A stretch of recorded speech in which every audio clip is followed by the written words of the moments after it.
본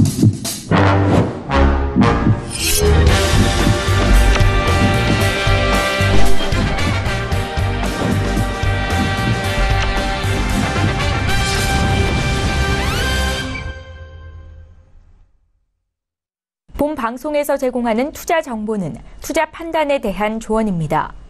방송에서 제공하는 주식의 가치, 가격 상승 및 가격 하락에 대해서는 방송사에서 보장하지 않습니다. 네, 안녕하세요. 해외 선물 신세계 MC 김은혜입니다. 한 주간의 시작인 월요일 저녁입니다. 자, 오늘의 가장 큰 이슈는요. 일단 제롬 파월의 취임과 문희신 재무장관의 하원 증언이 아닐까 싶습니다. 자, 새롭게 취임되는 이 제롬 파월이 어떤 취임 선서를 하게 될지, 그리고 앞으로 어떤 정책을 이어갈지, 그리고 앞서서 문희신 장관은 앞선 트럼프 대통령과 반대적인 발언을 이어갔었는데 오늘은 또 어떤 발언을 이어갈지 그 부분에 맞춰서 저희가 시장 분석 꼼꼼하게 도와드리도록 하겠습니다. 자, 오늘도 신세계 2시간 동안 함께 하시면서 여러분께서 참여하실 수 있는 방법도 활짝 열어놓고 있습니다. 전화와 문자 그리고 유튜브 실시간 채팅방을 통해서 다양한 의견을 남겨주실 수가 있는데요. 전화 주실 때는 서울전화 02-3153-2611번, 2612번 두 대의 전화가 준비되어 있고요. 문자 보내실 때는 샵 0082번으로 보내주시면 저희가 마스터님과 함께 실시간 상담도 꼼꼼하게 도와드리도록 하겠습니다. 자, 그리고 저희 방송을 유튜브로 시청하고 계신다면요. 유튜브 채팅방을 더욱더 편리하게 활용 가능합니다. 채팅방 안에서 다양한 의견 남겨주시면 저희가 또 실시간으로 마스터님의 질문 답변도 함께 도와드리고요. 그리고 방송 안에서도 다뤄드리니까요. 많은 참여 기다리고 있겠습니다. 아울러 신세계 일부에서 제공된 정보는 투자 판단에 대한 조언입니다. 해당 상품의 가치와 수익률을 보장하지 않는다는 점 유의해 주시길 바라겠고요. 또한 저희 프로그램은 자본시장 통합법을 준수하고 있습니다. 1:1 투자상담가 유사수신행 무인가 영업행위, 불법 대여계좌 홍보 및 가입권을 등 이런 모든 불법사항에 대해서 엄중하게 금지하고 있다는 점 또한 다시 한번 오늘도 유의해 주시길 바라겠습니다. 자, 한 주간의 시작인 월요일 이 시간 함께해 주실 출연진분들 먼저 소개를 해드리도록 하겠습니다. 못 알아보실 수도 있는 부분도 있어요. 자, 오늘 월요일 저녁 김호균 해설위원 나오셨습니다. 어서 오세요. 네, 반갑습니다. 예. 못 알아보실 수도 있어요. 인사 말씀 부탁드릴게요. 예, 네, 지난주 금요일 날 급락을 했고요. 오늘은 네. 또 국내장도 많이 빠졌습니다. 웃을 수만 없는 상황인데요. 그렇죠. 근데 이제 해외 선물, 파생시장 그렇습니다. 그러니까 하락 시장에 울상만 지우는 게 아니라 하락에도 대응하고 수익을 추가할 수 있다는 점이 매력이라고 생각하고요. 그리고 내가 어떤 투자를 하는 가운데 있어서 시장 하락 시에 전체적인 포트폴리오의 방어적 수단을 사용할 수도 있는 겁니다. 그래서 여러 차원에서 그리고 해외 시장 동향을 통한 전체적인 투자 전략을 짜기 위해서도 해외 선물에 여러분께서 많이 관심을 가지면 좋을 것 같습니다. 오늘 그 길에 여러분 한 걸음 더 갈 수 있도록 최선을 다하도록 하겠습니다. 알겠습니다. 글로벌 증시 계속적으로 고점을 이어가고 있었던 가운데 자, 어제장 그리고 오늘장 이어서 우리 시장도 마찬가지로 급락을 하는 움직임을 보여줬습니다. 금리 인상에 대해서 더욱더 좀 가능성이 점쳐진 만큼 우리 시장에서 특히 코스닥은 5% 가까이 좀 빠졌었는데요. 하지만 해외 선물의 특성은 이렇게 빠지는 장에서도 이런 하락장에서도 수익으로 전략 챙겨갈 수 있다는 점 다시 한번 강조를 해드리도록 하겠습니다. 오늘도 김호균 해설위원도 많은 기대해 주시길 바라겠고요.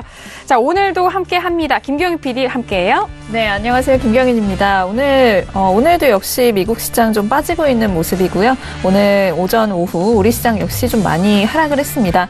이것이 지금 조정이 좀 깊이 나오고 있는 것인지 아니면 하락 추세로의 전환인지 계속해서 많은 애널리스트들이 토론을 하고 있는 모습인데요. 오늘장 또 어떻게 흘러갈지 좀 주목해서 봐야 할 것 같습니다. 조금 이따가 정확하게 또 전달해드리도록 하겠습니다.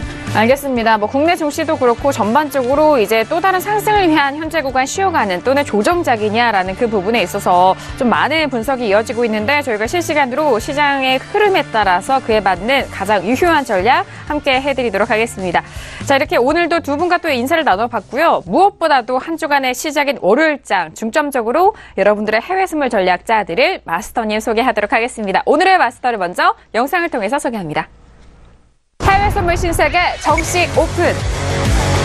검색창에 서울경제TV 홈페이지를 검색하신 후 홈페이지 우측에 신세계 배너를 클릭. 아래 다운로드 버튼을 눌러 신세계를 설치 후 실행하세요. 회원가입 후 1577-7451로 전화해 무료 참가 신청을 하면 준비 끝! 신세계의 여러 마스터 중 나만의 마스터를 선택! 실시간으로 마스터의 매매 내역을 무료로 받으세요. 트레이딩의 액션, 해외 선물 신세계. 자세한 사항은 문의 전화 및 홈페이지를 참조하세요.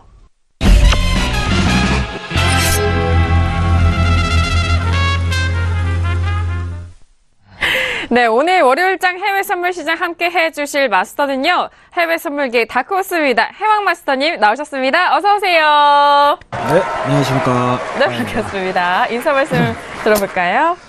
자, 지난주 ECB 통화정책회의, 그리고 지난주 FOMC 회의, 그리고 이번 주에 또 ECB 통화정책회의가 또 열려 있습니다. 여러분들, 지난주 FOMC 이후부터 이제 달러에 대한 조정세가 열리기 시작하고, 그리고 비농업 고용지수 발표가 뒤따른 뒤 달러 인덱스의 조정에 대한 가능성이 굉장히 크게 열린 상황에서 오늘 신세계를 통해서 어떻게 매매를 중점적으로 다뤄야 되는지 자세하게 설명드리도록 하겠습니다. 감사합니다. 네, 알겠습니다. 오늘도 역시나 시작부터 화이팅이 넘치는 해왕 마스터님입니다. 시작과 함께 두 주먹을 불끈 쥐었던 모습이 가장 인상이 남는데, 자, 이 불끈 쥐었던 두 주먹은 또 시청자 여러분들에게 가장 좋은 전략을 짜드리기 위한 파이팅이라고 좀 느껴지면서 오늘 기대 많이 해보도록 하겠습니다.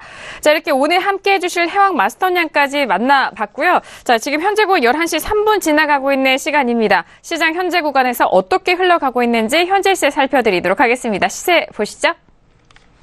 자, 일단 집중되는 점은요, 아무래도 지수가 아닐까 싶습니다. 지수에 대해서 방향성 먼저 살펴보시죠. S&P 500은 2744.50포인트로 0.46%가 오늘도 빠지고 있는 상황입니다.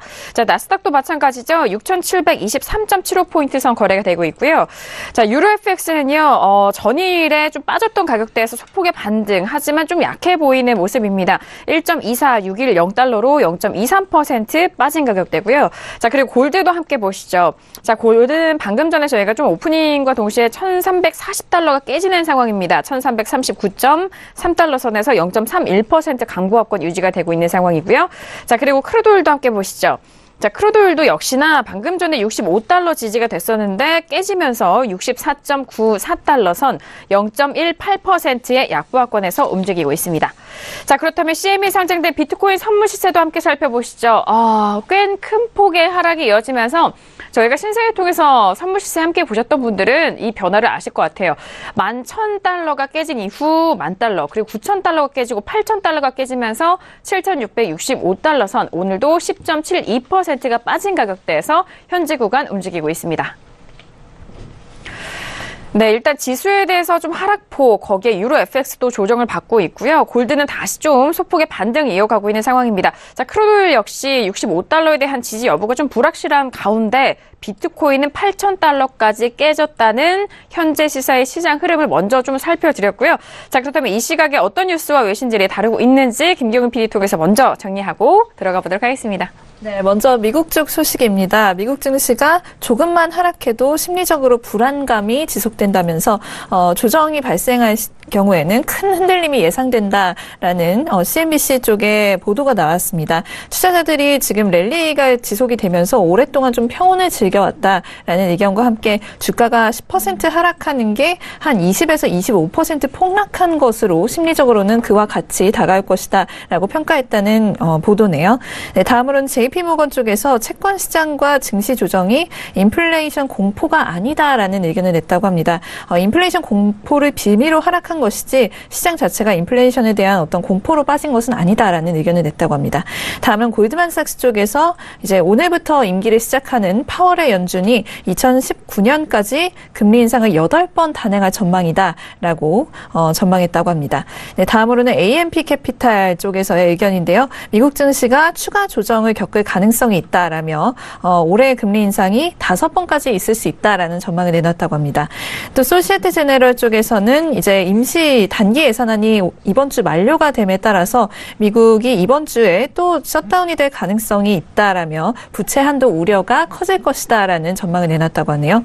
네, 다음으로는 제레미 시게 와튼스쿨 교수의 의견입니다. 미국 증시가 10%까지 조정을 받을 수 있다라는 전망을 내놨다고 하고요.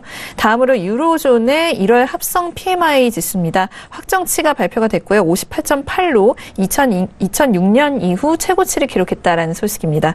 네, 다음으로는 약달러 지속 가능성이 있다라며 유로가 1.28달러까지 상승할 수도 있다라는 전망도 나와 있다고 합니다.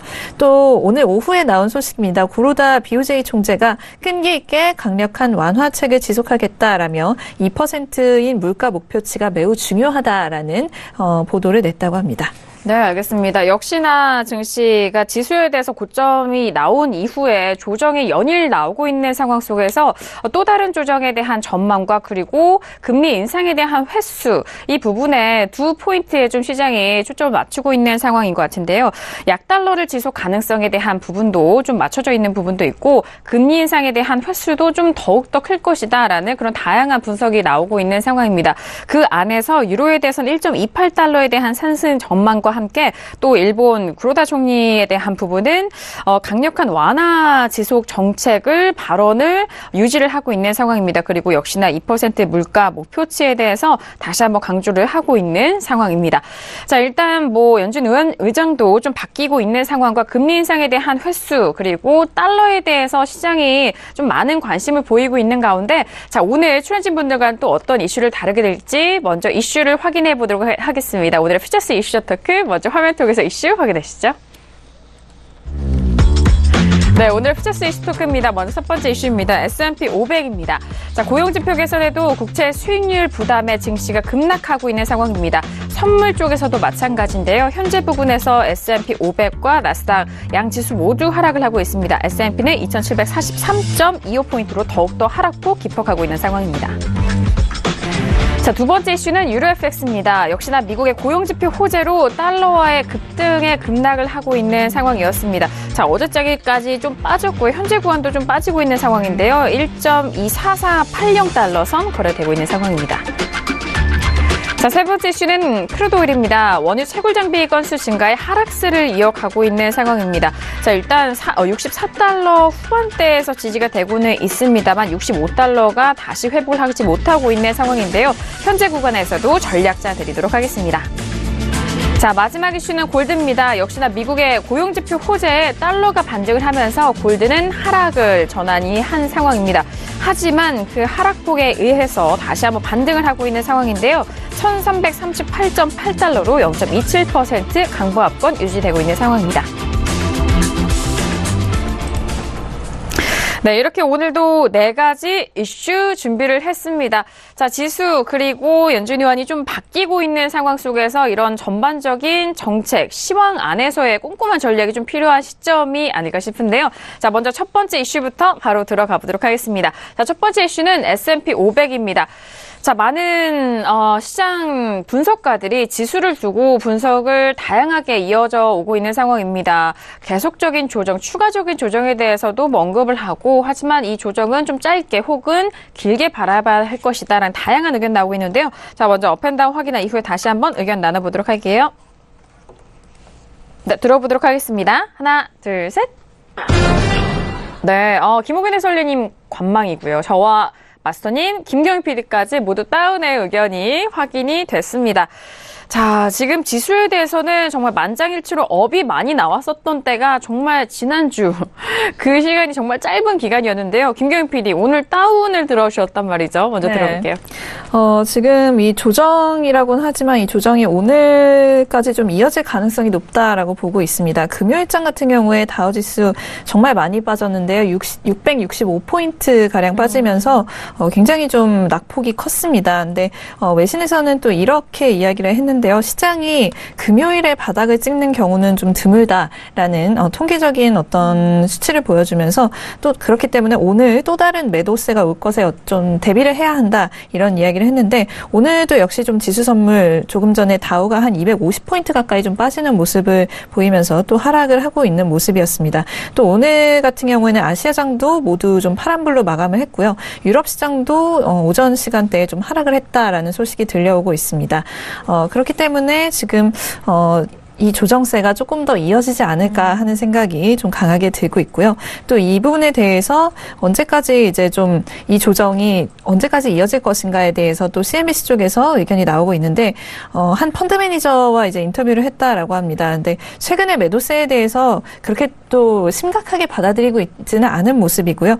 워낙에 좀 랠리를 이어가면서 급등한 부분이 컸기 때문에 이 급등한 것에 비하면 최근에 매도세는 좀 노이즈에 불과하다라는 의견을 냈다라고 합니다.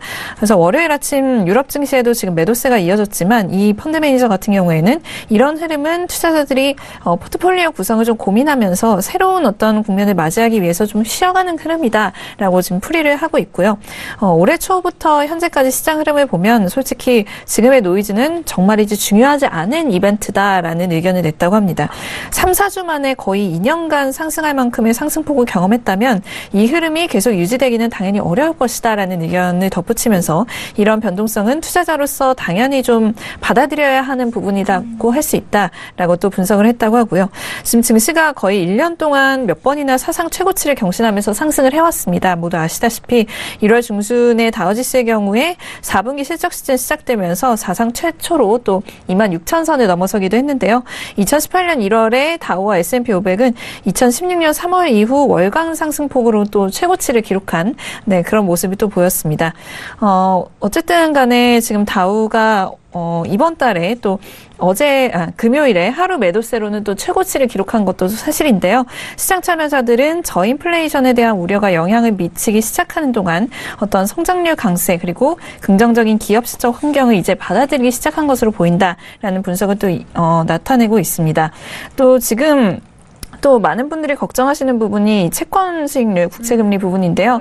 지금 10년물 국채 수익률이 금요일에 2.85%까지 지금 상승을 했고 30년물 같은 경우에는 목요일에 이미 3%를 넘어선 상황입니다. 그래서 이런 부분이 지금 전통적으로 좀 증시의 부정적인 부분이다 보니까 많은 분들이 좀 걱정을 하고 계십니다. 근데 이것에 대해서 또 다른 애널리스트의 의견은 지금 연말까지 이 국채 수익률이 3.25%까지 갈 것이다라는 전망치가 좀 대세를 이루고 있는데 이런 이제 속도를 생각했을 때 지금 이 부분 오늘까지 좀 상승한 부분이 그렇게 크게 걱정할 부분은 아니다라고 이야기를 하고 있습니다. 그러니까 연말까지 3.25%까지 간다라고 한다면 지금부터 연말까지는 굉장히 좀 속도가 늦춰져야 하는 부분이거든요. 그렇기 때문에 지금 현재 시점에서 그렇게 걱정을 하고 있지는 않다라는 의견을 많이 내고 있고요.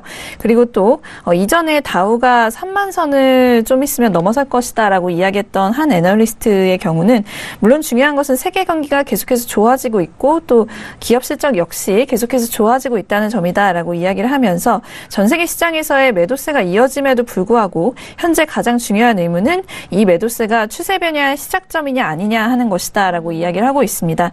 그러면서 당분간 본인은 좀 이 부분에 크게 신경을 쓰지 않을 것이다라고 이야기를 하고 있는데 그 이유인 즉슨 지금까지 우리가 겪고 있는 이 조정의 국면 같은 경우에는 우리가 봤던 1980년대부터 지금까지 봤던 10% 이상의 큰 하락과는 조금도 비슷한 구석이 없다라는 이야기를 하면서 가장 큰 의문점은 추세가 펀더멘탈적으로 변하는가 하는 점인데 인플레이션이 정말로 이 중앙은행의 목표치를 넘어선다면 그렇게 될 가능성이 있지만 지금까지는 그렇게 걱정할 만한 국면이 아니다라는 의견을 내놓으면서 대부분의 애널리스트들은 조정폭이 좀 크기는 하지만 이 부분이 어떤 추세의 변환점이나 이제 하락의 시작점이다라고 보고 있지는 않다는 점을 계속해서 짚어내고 있습니다. 네, 알겠습니다. 지수에 대해서 그리고 국채 상승률에 대한 부분이 가장 좀 큰 이슈였습니다. 일단 국채 수익률이 10년물이 2.85, 30년물은 3%가 넘는 이런 상황 속에서 많은 시장 참여자들의 분석이 이어지고 있는 것 같은데요. 지금의 조정이 일단 추세에 대한 변화의 시발점이냐 또는 뭐 이후에 좀 단기적으로 봐야 할 것이냐라는 그런 부분들이 좀 분분한 것 같습니다.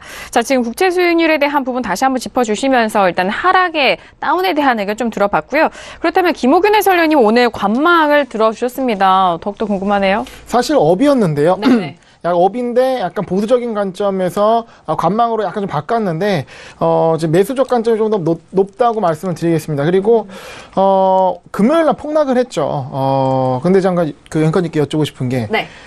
왜 폭락했는지 말씀해 주실 수 있나요? 간단하게. 왜 폭락을 했을까? 네. 네. 아까도 뉴스에서 얘기했잖아요. 네, 그렇죠. 무슨 이유 때문에 폭락을 했다. 금리 인상에 대해서 너무 좀 가능성도 좀 깊어지고 좀 선반영된 그런 부분일까요? 그러니까 뭐 네. 쉽게 말해서 국채 수익률이 이제 10년물, 그러니까 30년물이 3%를 돌파했고 금요일 날 같은 경우는 10년물이 2.8%를 돌파하면서 국채 수익률의 상승이 지수를 압박했다 이렇게 분석을 합니다. 네네. 근데 금요일 날 같은 고용지 발표가 있었죠. 네. 잘 나왔어요. 네, 실업률도 좋게 나왔고, 이제 내용도 좋고, 그 고용의 질도 상당히 개선됐습니다. 근데 폭락을 했단 말이죠. 네. 이 원인으로 이런 정도의 폭락이 나오는 게 납득이 되세요? 아니요. 저도 납득이 안 되고 네. 모든 시청자분들도 납득이 안 될 것 같습니다. 사실 이런 겁니다. 네. 증시가 3% 가까이 폭락을 했는데 원인이라고 내놓은 것이 마음에 와닿지 않아요. 잘. 그렇죠. 네. 그러니까 이건 어떻게 해석해야 되냐면 시장은 빌미를 기다렸던 거고요. 가장 큰 원인은 기술적인 부담, 즉 차익 실현 매물이 한 번에 쏟아졌던 수급이 앞섰던 모습입니다. 재료에. 네. 실제적으로 어떤 빌미를 기다렸고 있던 상황에서 빌미가 국채 수익률이라는 의미 있는 가격대를 돌파하면서 갑자기 급등한 게 아니거든요. 네. 서서히 가다 의미 있는 가격대 돌파하면서 지금 국채 수익률이 좀 불안하네라는 그 불안 심리를 명분 삼아서 매도세 강하게 나왔다고 보는 겁니다. 그러면 지금의 하락의 본질은 뭐냐? 뭔가 큰 악재가 나서 폭락을 한 거다? 그게 아닌 거죠. 그러면 오늘 갭 하락이 이어져야 되는 겁니다. 네. 하지만 오늘, 국내장에서, 국내 증시나, 기타, 우리나라 특히 좀 안 좋았지만 네. 미국의 선물장은 나스닥도 그렇고 S&P도 그렇게 버텨줬거든요. 그 얘기는 뭐냐면 지금 크게 금요일날 밀렸지만 상방하방에 힘겨루기가 이루어지고 있다는 걸 보여주는 거고요. 그리고 미국이 지금 현재 실적이 굉장히 좋습니다. 실적이 좋게 나오고 내용이 좋기 때문에 분명히 조정이 필요할 정도로 과도하게 상승을 했기 때문에 조정이 나오고 이러한 조정은 가격 조정과 기간 조정을 동반하겠지만 언제까지 이어질지는 아무도 모르는 겁니다. 조정이 하루 만에 끝날 수도 있는 거고 일주일에 한 달이 갈 수도 있는 겁니다. 일단 지금 약간 비관론이 조금 약간 등장하고 있지만 우리가 너무 장밋빛만 보다 비관론 봐서 약간 무서울 수 있어요. 하지만 이 시장을 명쾌하게 봐야 되고 공포에 빠질 필요는 없단 말이죠. 네. 그런 차에서 오늘 장 같은 경우는 일단 하락의 지지 라인이 있습니다. 그러면 S&P 기준으로는 저는 오늘 저점에 손절 잡고 매수적 관점으로 도전해볼 수 있을 만한 차트인데 왜 관망으로 바꿨냐면 나스닥입니다. 나스닥 같은 저점을 깼어요. 지금 시장의 가장 큰 흐름은 나스닥이 먼저 움직여주고 있기 때문에 나스닥이 저점을 깼다는 거는 S&P 매매로 하여금 불안감을 조성할 수가 있습니다. 그래서 지금 나스닥이 좀 애매한 그림이 있고 본장을 봐야 되기 때문에 일단은 저는 손절 잡고 매수도 가능하지만 일단 한번 좀 더 관망을 하면서 나스닥 현대는 좀 더 볼 필요가 있다. 아직 시간은 좀 있고 하지만 이번 주 매우 중요하다라는 말씀을 드리겠습니다. 알겠습니다. 아니 김호균 해설위원님이 지금의 이 상황을 바라보는 좀 받아들이는 모든 시청자님들 투자자분들의 그런 마음을 좀 이렇게 저와 좀 대화를 통해서 이끌어 가셨지 않나 싶어요. 그러니까 많은 사람들이 이제 하락에 대한 원인을 찾는데 납득이 좀 안 갈 거예요. 그럼요. 그냥 뭐 국채 수익률 어쩌고 하는데 잘 이해도 안 간단 말이죠. 그러니까 네. 뭐 자세히 들어가면 복잡하지만 실질적으로는 어떤 이 시황이라는 게 그 언론 보도라는 게 그 이코노미스 분석이라는 게 어떤 결과를 두고 해석을 찾는 게 많이 있습니다. 그렇죠. 그런 차원에서 시장을 좀 더 면밀하게 꿰뚫어보는 눈이 필요하다라는 말씀 드리겠습니다. 알겠습니다. 지금의 상황이 현재 이유, 원인에 대해서 좀 드러난 원인과 좀 잘 연관성이 있는지에 대한 여부를 잘 파악을 하시는 것도 시장에 대한 똑똑한 분석임을 다시 한번 좀 정리를 해주고 계십니다. 일단 뭐 앞서서 외신 쪽에 대한 의견, 현재 하락에 대한 원인을 많은 분석가들이 내놓고 있는데 일단 그 원인이 정말 직접적이고 영향이 가장 크게 미쳤더라면은 오늘장 이 개파락으로 시작을 했을 수도 있다. 그만큼에 대한 타격이 있을 수가 있는데 하지만 하락폭 계속해서 이어져 있고 그 하락에 대한 지지선도 있지만 그 부분에 안에서 좀 잘 매매를 해보자라는 말씀이십니다. 항상 지수에 대해서 분석을 해주셨을 때 나스닥이 먼저 좀 움직이고 그에 따른 S&P가 영향을 받는 그 부분도 함께 항상 연관을 시켜주셨는데 네, 나스닥이 시장을 말씀드려서 중요하게 얘기해드리는 것이 그날의 최근의 주인공이 누구냐는 그렇죠. 건데 지수냐 통화냐라는데 지금의 네. 주인공은 국채입니다. 국채 수익률에 따라서 금리에 따라서 움직이기 때문에 네. 미국채 10년물의 가격 변동을 좀 잘 보셔야 될 것 그렇죠. 같고요. 미국채는 이제 저기 반등하는 모습이 현재 나오고 있기 때문에 이런 것들을 같이 보면서 연관되는 상품들의 관계를 보셔야 될 것 같습니다. 네, 알겠습니다. 역시나 시장에서 주인공 찾기도 또 해설위원님이 꼼꼼하게 해주고 계시는데, 자, 오늘 10년 국채 위주로 좀 잘 살펴보셔야 될 것 같습니다. 그리고 현재 구간의 지수에 대한 부분도 다시 한번 나스닥에 대한 탄력, 그리고 그 연관되어 있는 S&P까지도 함께 연관지어서 좀 분석을 도와드리는 만큼 꼼꼼하게 확인해 보시길 바라겠고요. 전거래 하락이 너무 위축되지 않아도 되는 상황이다라는 그런 말씀까지 함께 정리를 도와드리도록 하겠습니다. 자, 저도 역시나 오늘 다운의 의견을 들었는데요. 저도 뭐 같은 하락폭을 이어가고는 있지만 저도 하락에 대한 지지가 있다라고 생각이 듭니다. 그렇기 때문에 오늘의 저점보단 더 깨지기는 힘들지 않을까라는 생각도 들고요. 그래서 저는 반등 시 매도적인 관점으로 저는 S&P에 대해서 다운 의견 드리도록 하겠습니다. 자, 앞서서 해설위원님의 분석은 일단 국채를 위주로 연관된 상품들에 대한 흐름을 좀 잘 살펴보시면서 매매에 집중을 하셔야 될 것 같다라는 말씀을 해주셨는데, 자, 그렇다면 이렇게 지수에 대해서 변동성이 나오는 상황과 좀 새로운 국면인 상황에서 무엇보다도 마스터님의 이런 똑똑한 전략이 가장 중요한 장이 아닐까 싶습니다. 마스터님, S&P에 대해서 똑같이 또 다운 들어주셨잖아요? 네. 제가 다운된 게 사실 처음이에요. 처음인데. 맞아요. 물림시 매수였잖아요. 네, 저는 네. 왜냐면은 계속 매수적 관점을 아직도 보고 있기 때문에 네. 사실 오늘 관망을 할까 매도를 할까 이 부분을 좀 고민을 많이 했어요. 근데 보시면 아시다시피 일단은 추세 때 깨지고 더 추가적인 조정 가능성에 대해서 열리기 때문에 매도 관점으로 더 추가적으로 보셔도 되는데 개인적인 의견으로는 사실 나스닥하고 S&P 자체를 매매를 안 하셨으면 싶어요. 네, 저는 아직도 왜냐면 매수 관점이 남아있고 또 추가적으로 고점 갱신이 올 한 해 계속적으로 이루어질 가능성이 굉장히 열리기 때문에 지금 일단은 60분봉 보시면은 기준 추세대가 뚫리시 이 다음부터 매수적 관점을 봐야 돼요. 그렇기 때문에 이런 매도장에서는 사실 리스크가 있죠. 금요일 하락분에 대해서 그 복구장이 조금 이루어질 수 있고 약반등의 장이 이루어질 수도 있고 관점 자체가 굉장히 보기 어렵기 때문에 사실 나스닥하고 S&P 자체는 매매를 안 하시기를 권유드리는 바입니다. 굉장히 리스크가 있어요. 그렇기 때문에 지금은 매매를 안 하시는 걸 좀 권유드리고 저는 개인적으로 기준 추세대 갱신 시 그때부터 본격적으로 매수 드리는 관점 매수 보는 관점, 이 관점으로 좀 유지를 하셨으면 좋겠어요. 그게 왜 그러냐면 리스크를 최소화하고 수익률을 좀 극대화할 수 있는 방법이기 때문에 이런 장에서는 사실 덤벨 필요가 없다고 좀 여기는 주의고, 자, 일단은 일봉상 S&P 자리가 어디까지 조금 내려갈 가능성이 있나요? 이렇게 보시면은 일단은 조정장이 좀 더 심하게 열릴 가능성이 염두에 두기 때문에 스팬의 상단 위치, 일목균형표 스팬 상단까지는 조금 매도 조정장이 열릴 가능성이 굉장히 열린다. 이러한 관점으로 좀 보고 있네요. 그럼 본격적으로 스팬 맞고 다시 상승분을 이끌었을 때 매도 추세, 대추세가 뚫리시 그때부터 본격적으로 매수 관점으로 보시는 게 훨씬 유리한 매매 방법이 아닐까 이런 생각을 가지고 있습니다. 네, 이상입니다. 알겠습니다. 하락폭에 대한 복구 흐름이 또 있을 수가 있지만 또 현재 상황에서의 리스크 관리도 함께 좀 염두를 해 두셔야 될 것 같습니다. 자, 항상 뭐 지수에 대해서 길게 보셨을 때 매수적 관점 항상 강조를 해주신 만큼 그 큰 틀 안에서 오늘장의 흐름 좀 상세하게 다시 한번 나눠서 전략 말씀드렸으니까 꼼꼼하게 확인해 보시고 참고해 보시길 바라겠습니다. 자, 이렇게 첫 번째 이슈였습니다. 최근에 하락을 이어가고 있었던 S&P 500에 대해서 살펴봤고요. 자, 이어서 두 번째 이슈로 바로 넘어가 보도록 할게요. 자, 유로FX인데요. 유로FX 역시 달러에 대한 흐름에 최근에 좀 영향을 많이 받고 있는 상황이기 때문에 뭐 같은 흐름 연장선상에서 좀 생각을 해보시면 좋을 것 같습니다. 자, 유로FX 현재 가격대 먼저 다시 한번 살펴드리죠. 자, 오늘 현재 부근에서 유로FX는요 1.24535달러 선에서 거래가 되고 있는 상황입니다. 자, 먼저 업앤다운 확인한 이후에 다시 한번 의견 나눠볼까요? 네, 들어보도록 하겠습니다. 하나, 둘, 셋. 모두 올 다운에 대한 의견이 공통적으로 확인이 됐습니다.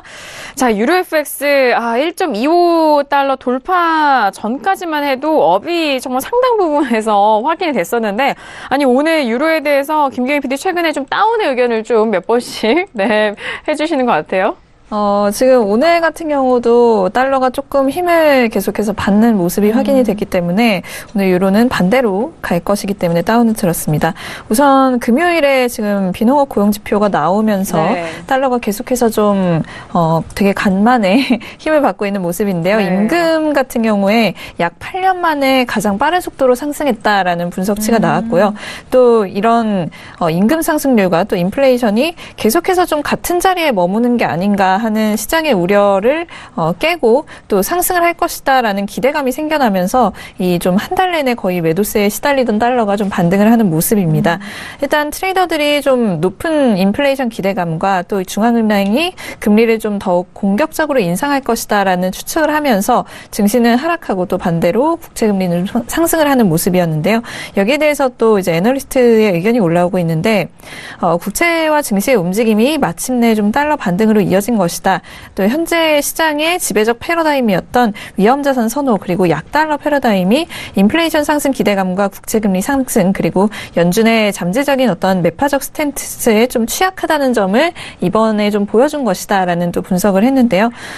지금 좀 애널리스트들이 달러 대비 유로가 전반적으로 올해에 좀 상승을 할 것이다라고 이야기를 하고는 있지만 몇몇은 또 다시금 미국 내 경제 뉴스에 이 달러가 굉장히 좀 민감하게 반응을 할 가능성도 있다라고 지적을 하고 있습니다. 코메르츠방크 쪽에서는 또 이렇게 얘기를 하고 있는데요. 지금까지 좀 미국 내의 어떤 경기 지표가 좋게 나오든 좀 안 좋게 나오든 달러가 좀 요지부동인 어떤 모습이 좀 있었는데 이런 달러의 극도로 약해져 있던 흐름에 대해서 이제는 시장이 뭔가 이상하다라는 점을 좀 눈치를 챈 것이라고 볼 수도 있다. 하지만 아직까지는 완전히 그렇다고 하기에는 좀 의심스러운 면이 있지만 고용 지표로 인해서 어떤 지각 변동이 일어난 사실을 볼 때 이제는 시장이 좀 적어도 미국의 경기 지표에 조금 더 이제 좀 신경을 쓰는 모습을 좀 확인을 할 수가 있다라는 의견을 냈다고 합니다. 네. 그리고 또 다른 은행 쪽에서는 또 예니나 스위스 프랑 심지어 유로와 같은 다른 통화들이 달러보다는 안전자산적인 면모를 좀 증명할 가능성이 많다라는 의견을 내면서요.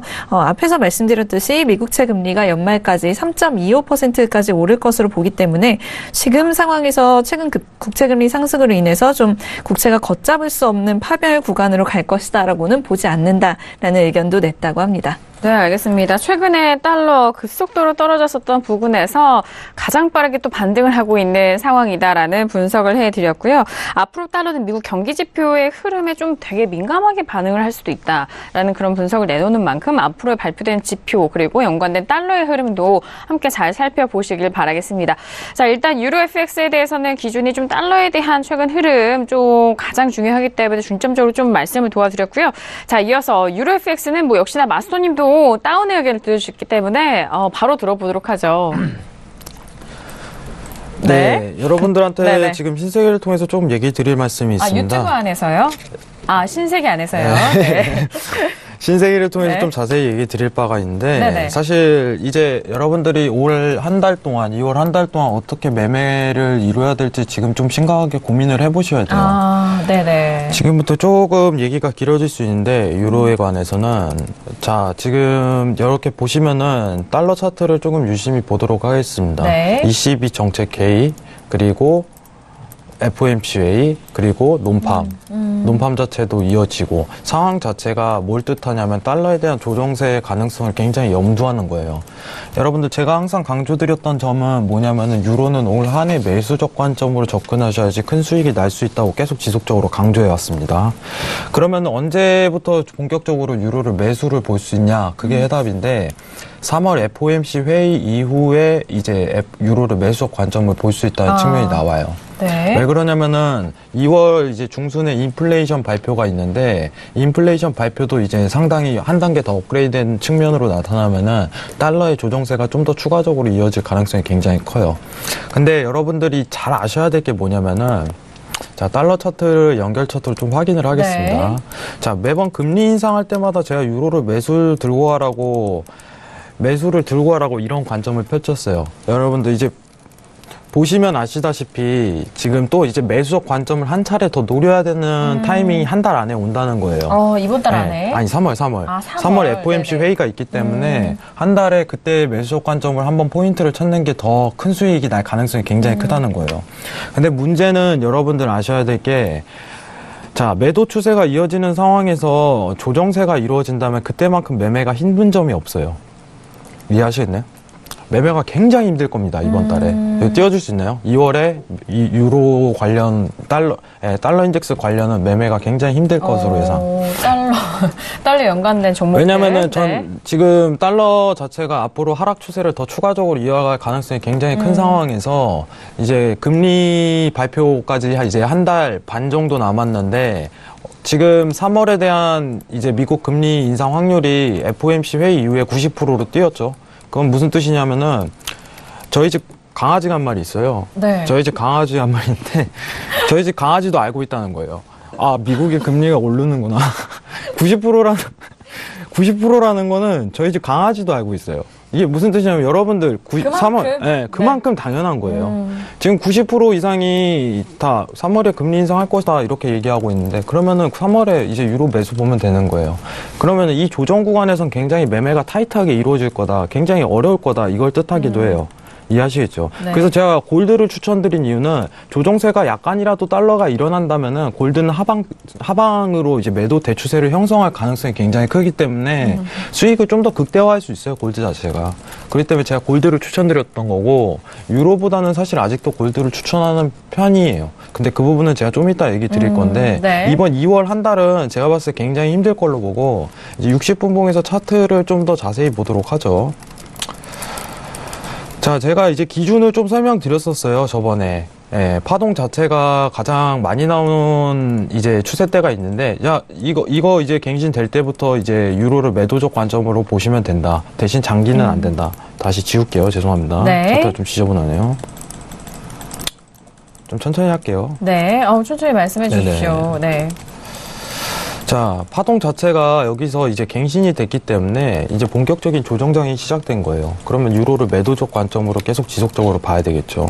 자, 그러면은 여러분들 달러 자체가 계속 이제 상방으로 이제 매수를 보기 위해서는 조건이 두 가지가 있습니다. 2월 달에 여러분들 이제 피디님 조건을 좀 띄우도록 하겠습니다. 네. 첫 번째 조건은 뭐냐면은 이번 주 ECB 정책 회의에서 테이퍼링 종료에 대한 언급을 하면 안 돼요, 절대적으로. 테이퍼링 종료하면 또 뒤집어집니다. 근데 테이퍼링에 대한 언급을 안 할 가능성이 지금은 굉장히 큰 상태예요. 그렇기 때문에 달러가 조정이 올 만한 이제 여건을 두 개를 마련하면은 ECB 테이퍼링에 대한 종료에 대한 언급을 하지 않을 것, 그리고 15일에 있을 인플레이션 자체가 한 단계 업그레이드 돼야 될 것. 이 자체만 두 가지만 이제 당위성을 달성한다면은 달러의 조정세가 좀 가파르게 이어질 가능성도 굉장히 열려요. 근데 저는 개인적으로 완전히 리스크를 줄이고 안전하게 매매하기 위해서는 3월에 좀 더 유로 부분을 기대해도 괜찮지 않을까 이 생각을 꾸준히 갖고 있는 편입니다. 오늘 보시면은 이제 유로 차트가 본격적으로 이제 매도세로 들어가기 시작했는데 네. 이거는 제가 장담드리지만 올 한 해 더 추가적인 상승을 위한 단순 조정밖에 안 돼요. 근데 이거 자체가 2월 내내 좀 이어질 가능성을 굉장히 크게 염두하고 있습니다. 네. 그렇기 때문에 2월이 굉장히 매매가 힘들 것이다. 이 점을 좀 부각하고 싶고, 오늘은 유로 매도적 관점으로 좀 접근을 했는데, 자, 일단은 고점 자리 갱신하고도 또 추가적으로 더 상승할 여지가 있으니까 고점 갱신을 하게 된다면은 제가 자리를 한번 제공을 하도록 할게요. 지금 달러 인덱스가 더 추가적으로 상방을 튈 가능성이 굉장히 열리는데, 어쨌든 제가 좀 강조드리고 싶은 점은 2월 내 유로 관련해서는 매매 굉장히 힘들 겁니다. 이 점만 좀 염두해 두시기 바랍니다. 그러면은 언제예요? 3월에 하세요. 3월에 FOMC 회의 열릴 때. 제가 아까 3월에? 얘기했죠. 저희 집 네. 강아지도 금리 인상할 거 알고 있다. 이게 뭔 말이냐면은 그때 매수 관점만 들고 가도 네. 큰 수익 날 가능성이 굉장히 크다는 겁니다. 네, 이 점만 꼭 염두해 두시기 바랍니다. 네. 이상 마치겠습니다. 알겠습니다. 자, 유로 FX에 대해서는 뭐 저희 신세계 함께 해주셨을 때부터 좀 명확한 관점이 있으셨던 것 같아요. 네, 네. 유로 좀 장기적으로 올 한 해 수익을 낼 수 있는 종목은 유로다. 뭐 이렇게 좀 강조를 해주시게 했잖아요. 네, 사실 지금 네. 차트 보시면은 네, 네. 여러분들 유로를 매수를 보셨던 분들은 사실 수익을 많이 내셨을 거예요. 이게 근데 상황이 죄송합니다.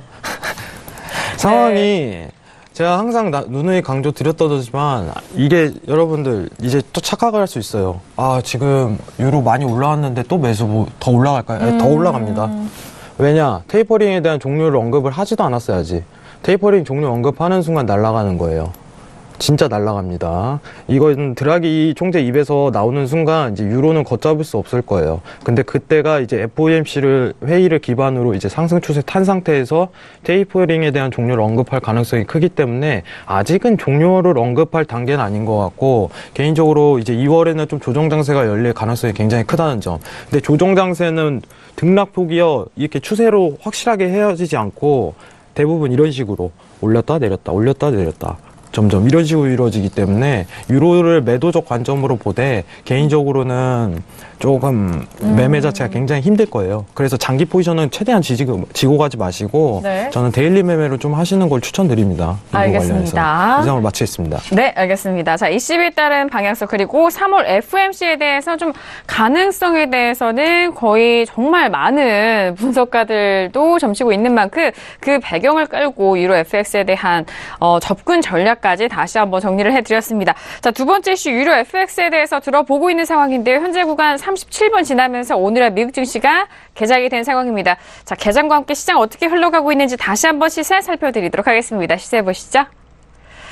자, 오늘의 미국 증시가 개장이 됐습니다. 먼저 지수에 대해서 방향성 살펴볼게요. 앞서서 개장을 하자마자 S&P와 나스닥 거의 1% 가깝게 좀 하락을 좀 빠르게 이어갔었던 상황이었습니다만 현재 구간 다시 한번 반등을 이어가고 있는 상황입니다. 자, S&P 하락폭 모두 만회하면서 2,745포인트까지 다시 올라온 상황이고요. 나스닥도 역시나 앞서서 개장 직후의 하락폭을 다시 또 회복을 하고 있는 상황입니다. 6,721포인트까지 회복하고 있습니다. 자, 그리고 방금 전에 살펴드린 유로 FX는요, 1.24410달러로 0.39% 빠진 가격대고요. 자, 그리고 골드도 함께 보시죠. 골드는 1,340달러를 회복하지 못하네요. 자, 개장 이후에도 1,338.6달러 선으로 0.26% 상승분 지켜가고 있습니다.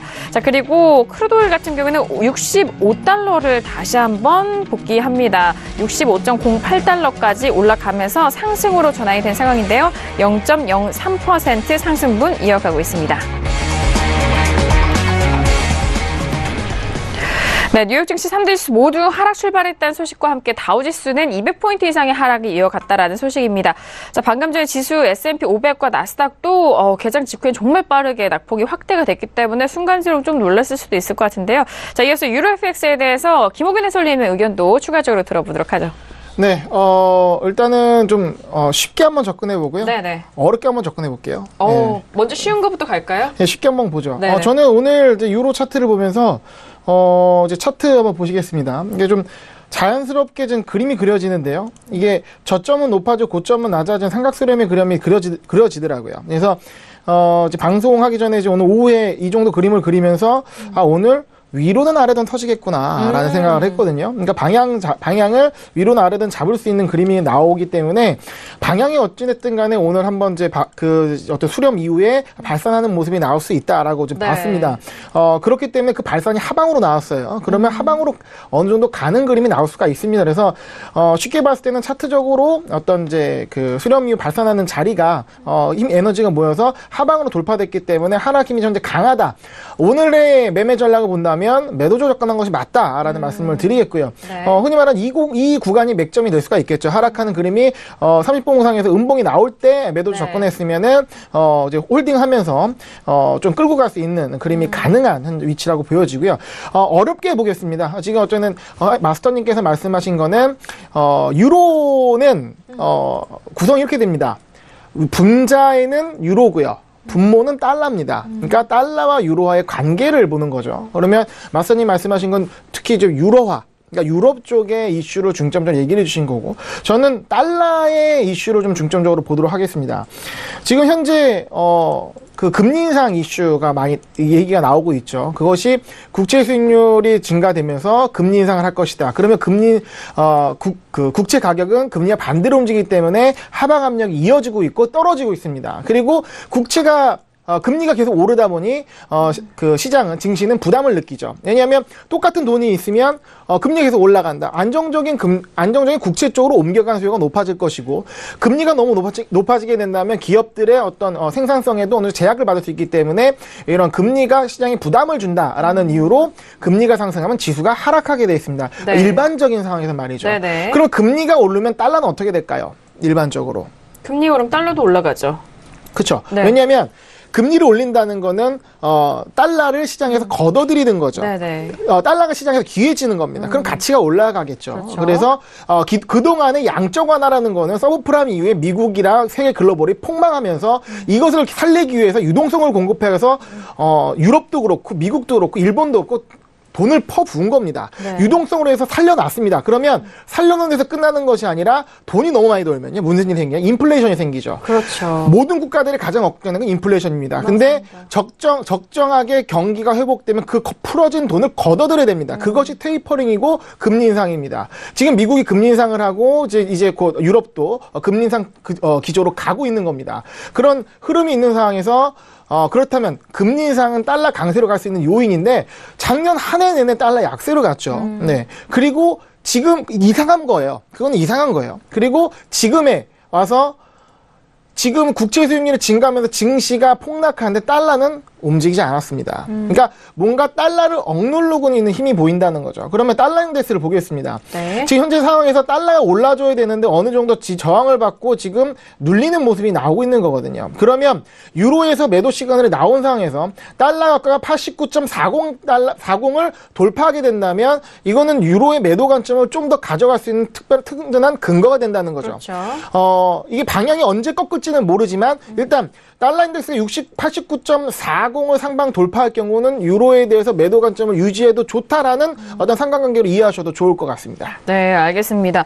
쉽게 어렵게 두 섹션으로 좀 구분해서 말씀해 주시니까 정말 이해가 더 깊어지는 것 같습니다. 앞서서 일단 양적 완화에 대한 정책은 경기 부양책으로 좀 이해를 하시면 좋을 것 같고요. 이제 좀 건강해진 그런 경제와 시장에 대해서 조금의 이런 부양책을 걷어들이는 것을 테이퍼링 또는 금리 인상으로 좀 연관지어서 생각을 해보시면 이해가 좀 빠르실 것 같습니다. 하지만 이렇게 정석적인 이런 공식 안으로 좀 달러가 최근에 약세의 압박을 받고 있다는 점 조금은 좀 이상한 점이 아닐까라는 그런 분석에서도 좀 의문을 가져주시면서 현재 구간의 시장 상을 좀 파악을 해주셨는데요. 유로에 대해서는 매도적인 관점 그리고 달러가 89.40을 상방 돌파 시에는 유로에 대해서 매도적인 관점이 더욱더 우세한 그런 방향으로 흘러갈 수 있다는 점도 다시 한번 전략적인 부분까지 참고를 해드렸습니다. 자, 달러 이야기 계속해서 좀 나누고 있는데요. 추가적으로 코멘트 해주신다면요. 네, 제가 네네. 일단은 해설위원님 좀 얘기를 조금 듣다가 이제 조금 여러분들한테 모르시는 부분이 있을까봐 좀 얘기를 드리는데 네. 사실 그 금리 인상을 하면 달러가 이제 오를 거란 부분에 대한 부분은 이제 해선을 하시는 부분들의 수많은 착각이에요, 개인적으로. 여러분들한테 좀 얘기를 드리겠지만은 경제 사이클상 보면은 금리 인상이 이루어진 거는 이제 경제가 이제 굉장히 호조를 이룬 상태에서 금리를 올립니다.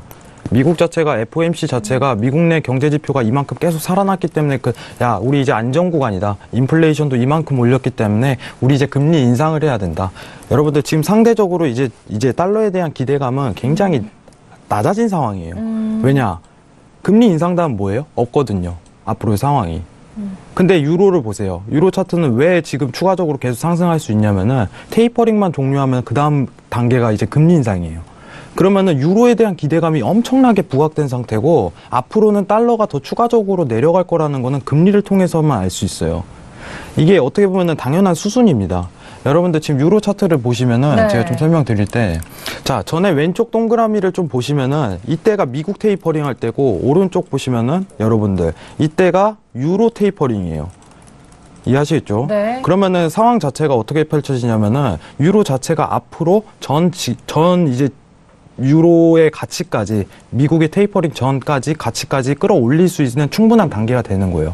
왜냐? 테이퍼링이 1월부터 9월까지 이루어진 상황에서 9월에 종료할 가능성은 저는 굉장히 크게 염두하고 있기 때문에 9월 종료 이후에도 추가적인 상승으로 전에 이제 유로 가치가 그만큼 올라갈 가능성을 굉장히 크게 염두하고 있어요.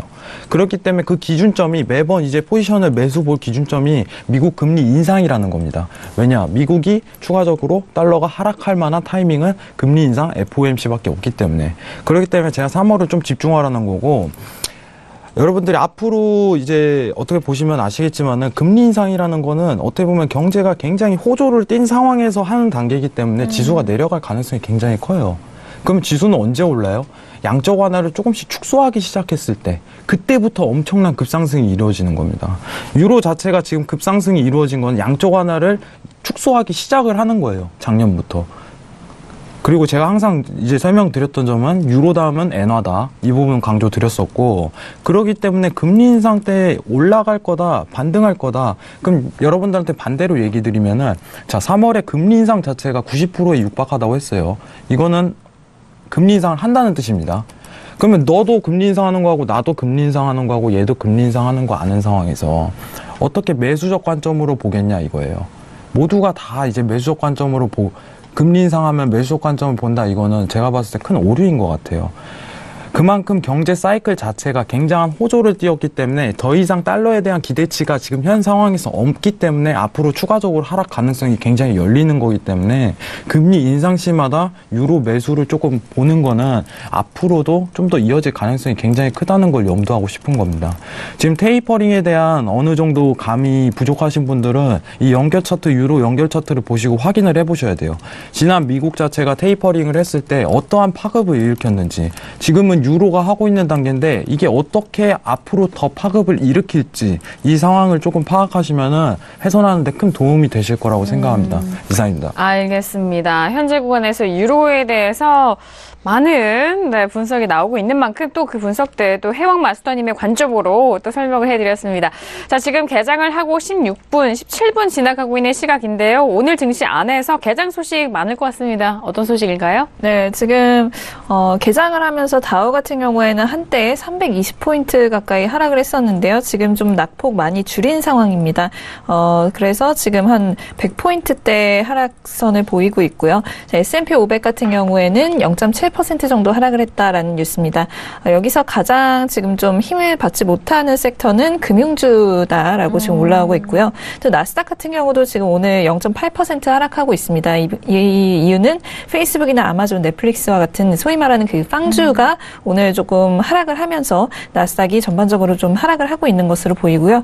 오늘 장에 대해서 지금 프루덴셜 파이낸셜 쪽에서 어떤 의견이 나오고 있는데, 지금 이런 매도세 같은 경우에는 크게 봤을 때 그렇게 큰 것은 아니다. 뭐 여지까지 계속 많은 애널리스트들이 했던 의견과 좀 비슷한 의견이라고 보시면 됩니다. 하지만 역시나 좀 심리적인 면에서는 좀 중요할 수도 있다라는 말을 덧붙였다고 하는데요. 그렇기 때문에 좀 이렇게 패닉세 하지 말아라라는 말인 것 같습니다. 그래서 오늘 같은 경우에는 금요일에 정말 좀 낙폭이 컸는데 그에 비해서는 좀 괜찮은 낙폭을 보이고 있는 상황이고요. 하지만 조정세 역시나 계속되고 있다는 점 짚어드리도록 하겠습니다. 알겠습니다. 역시나 뭐 상황도 상황이지만 투자 심리에 대해서 많은 분석이 이어져 오고 있는 상황인 것 같습니다. 금융주의 주도도 지수 하락을 이끌고 있다라는 점, 개장 소식까지 다시 한번 전달을 도와드렸습니다. 자, 저희가 신세계 1부에서 현재 구간 다양한 이슈 점검과 투자 전략 세워드렸습니다. 저희가 말씀드린 내용은요, 투자 판단에 대한 조언입니다. 해당 상품의 가치와 수익률을 보장하지 않고요. 또한 저희 프로그램은 자본시장 통합법을 준수하고 있습니다. 1:1 투자 상담과 유사수 진행이 무인가 영업행위, 불법 대여계좌 홍보 및 가입거래 등 이런 모든 불법 사기에 대해서 엄중하게 금지하고 있다는 점 또한 다시 한번 고지 도와드리도록 하겠습니다. 자, 1부 여기서 마무리하겠고 잠시 후 2부에서도 해왕 마스터님과 함께 다시 돌아오도록 하겠습니다. 감사합니다.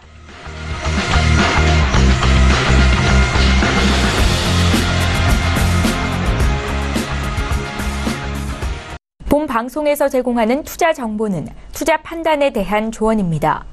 방송에서 제공하는 주식의 가치, 가격 상승 및 가격 하락에 대해서는 방송사에서 보장하지 않습니다.